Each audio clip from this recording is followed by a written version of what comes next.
Hello everyone, it's October 23rd, 2008. I'm Dwight Schmuck.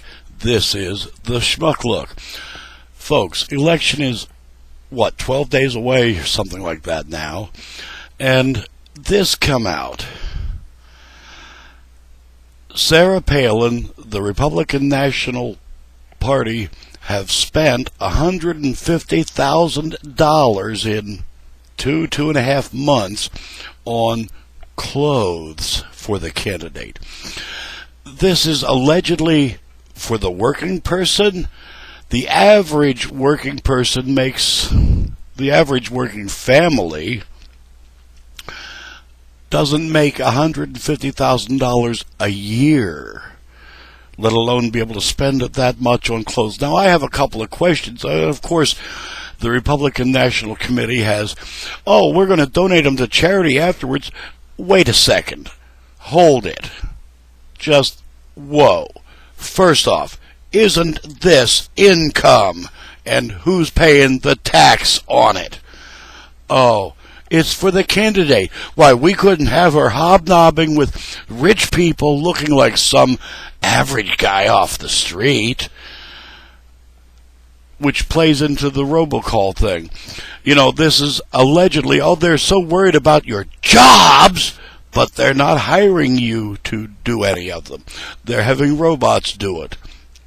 Now, robots don't need breaks. You don't have a lunch schedule, any of that stuff.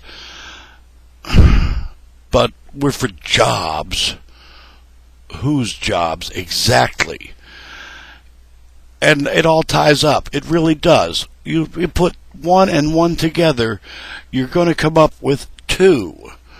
And that's British, you know. And I'm sorry, but doggone it, $150,000 on clothes. Now, just a few short years ago, as Sink said, you made a big deal about $400 haircuts by John Kerry. We're for John Kerry.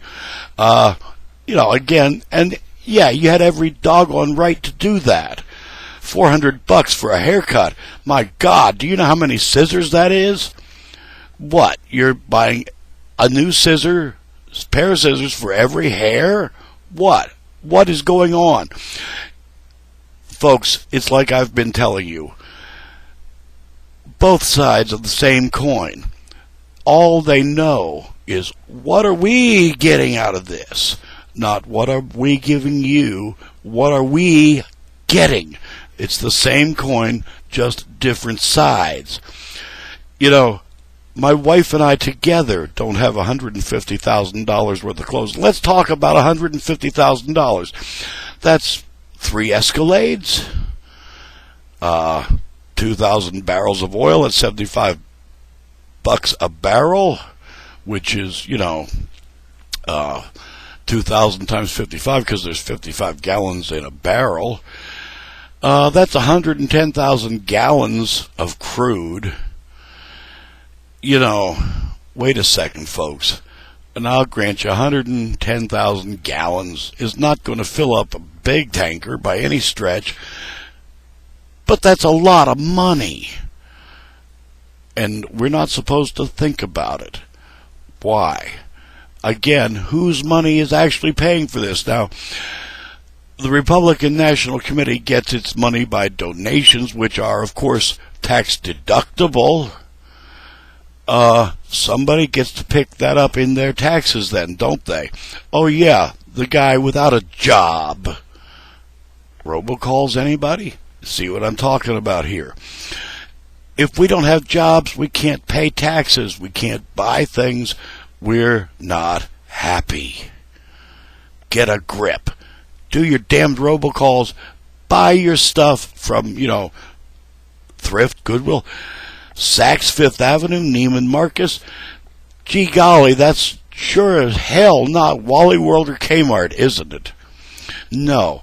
I've looked in their catalogs and, I couldn't afford the catalog.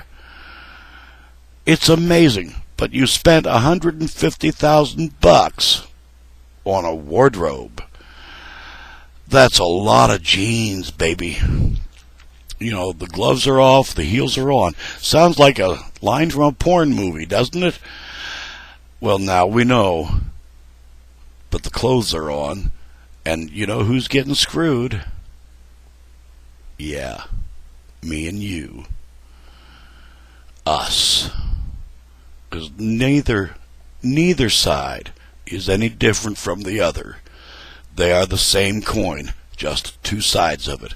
$150,000 on clothes, robocalls instead of hiring people? Yeah. Oh, they're for you. Why, they're going to service you.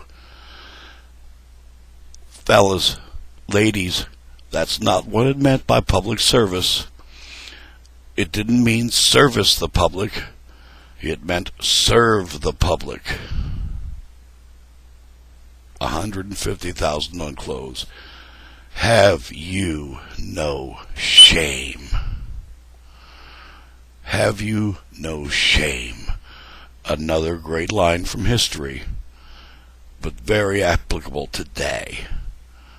$150,000 on clothes. Yeah, I'm sure the salespeople got a commission. Probably. So a couple of working guys made out.